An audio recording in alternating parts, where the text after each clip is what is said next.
first ever video for a PC parts list for the blue team. You know what I'm talking about, Intel.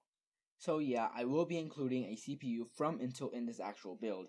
And if you want to actually know of a PC parts list over on the Ryzen AMD side, I already have that in a separate video, which I would actually link below.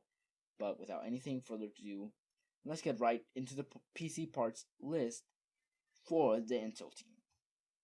Now, for the processor, I actually had to choose the Intel Core i3-7100 Kaby Lake Dual Core 3.9 GHz LGA1151 processor.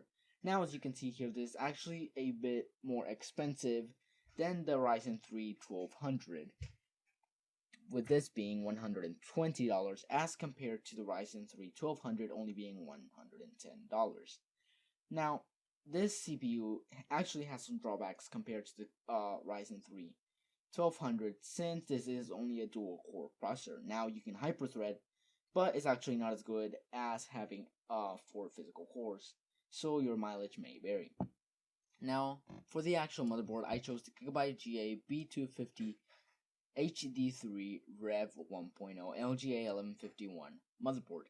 Now, this was actually one of the cheaper options for a motherboard I could actually find, with this form factor being an ATX motherboard. Now, this is $75, but after a mail-in rebate, which I should totally think you can take advantage of, and you should take advantage of, it will actually bring the price down of this motherboard to $60 or $61 if you want to include shipping.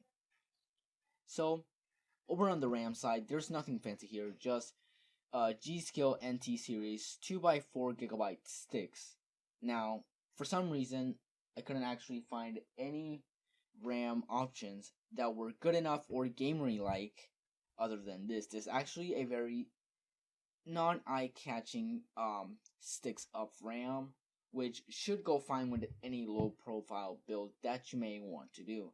Now, this is 2400 megahertz, so it's good enough for everyone, and being $67, it should be good enough for anyone looking to be in a first time ever PC gamer. Now, for the storage option, I went with the Western Digital Caviar Blue 1TB desktop hard drive disk drive. Now, for this actual drive, it should be enough for most people, although since games are starting to use more storage now, you may want to later upgrade down to a bigger size hard drive later on, like a 2TB or even a 5TB hard drive, but that should be long ways from here if you actually buy this exact 1TB hard drive, which this actually has very good build quality. No one has failed on me, so it should be a pretty good brand to go with, and obviously it is very reliable, so pick that out if you want. Now, for the actual graphics card, I couldn't find the one that I found yesterday, so I had to settle for this one. This is the Gigabyte GeForce GTX 1050 Ti, but as you can see here, it actually has 2 blur style fans instead of one, but as you can see here at the time of this recording, it is currently out of stock, so I'm sorry guys, but this was actually one of the cheaper options I could actually find, but I'm sorry that it is out of stock. Now, you may want to go back into the website and check in like a week later or two weeks later to see if they restocked this actual graphics card. But I had to do with what I had to do. Now, this is actually a $150 graphics card or $155 graphics card if you include the shipping. Now, this does come with a special offer that includes Rocket League, which is about a $20 value.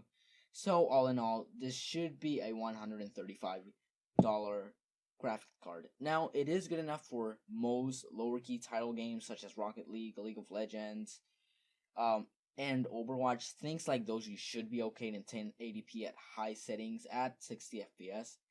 And you can also dabble into some higher end gaming with more demanding titles such as Doom and Battlefield 1. Now, you may not be able to get the highest settings on 60 FPS always, but this should be a good enough entry card that you're not going to actually have too many problems with. So, this was the best option for price to performance that I could actually find. Now, powering this all up is going to be the EVGA 500B1 power supply. Now this is a 500 watt power supply coming in at only $40, so this is gonna be good enough for most of you people, especially if you want to upgrade to a bigger and better CPU, or even upgrade to a GTX 1060. Now, this actually has a $10 rebate card, which you should again take advantage of, which will bring the price down of this actual power supply to only $30 instead of $40, or $32 if you want to include the shipping. Now, all these specs and this pieces will actually be inside the Bitfinex BFX NOV 100. Now, I actually was a little bit surprised that this was actually $60, and it actually looks pretty good from what I can actually see. It has a good case, a good side panel window if you want to show off your specs, and all in all, it's a very low profile thing. It's not going to be very eye-catching, but it will be good enough for most people if you want to actually use this case.